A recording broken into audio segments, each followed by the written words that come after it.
wangu we, mwana wangu we, simwenguba terera ya mbiro yangu we, simwenguba masoko evakuruwa awire pasi, simwenguba kumunga takavaneko.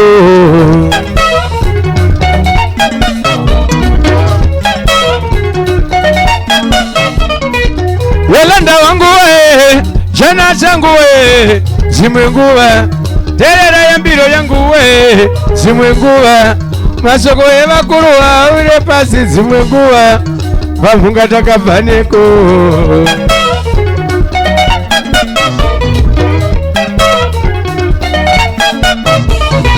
Zinganake zingaipe kuipira inini, zingaipe zinganake kunakira iwewe, natsakwa wapfa kwa unaenda usiku. Yolanda usazotikanganwe.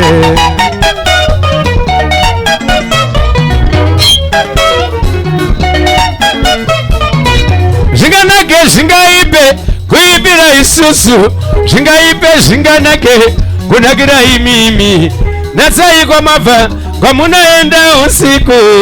Yolanda usazotikoshiwa.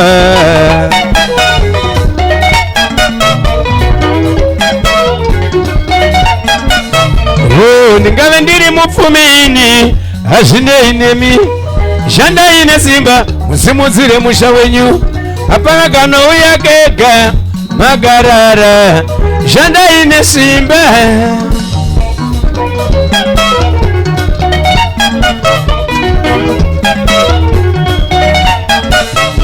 Zvikaomesedza ndokubatsirai, zvikaomesedza ndokubatsirai zvangu, imi hamungatambure ini ndakatarisa, zvikaomesedza ndokubatsirai zvangu.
Rambai makabatana vana wangu we, makombolero anouya makabatana, musapatsanurane.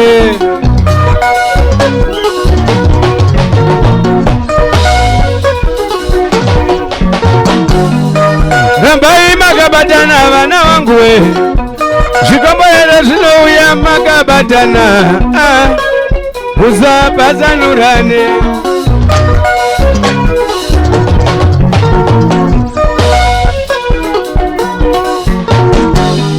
Zvuya zviri mberi mwanangu, usamanyirire kupfuma nenguva, famba zvako pore pore.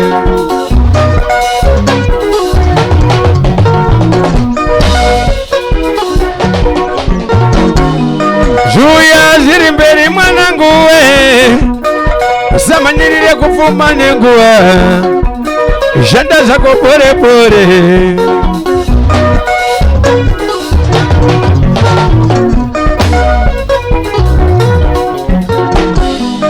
Vanokuseka siyana navo, vamwe vanokusekera godo iwe, shanda zvako wakatemba.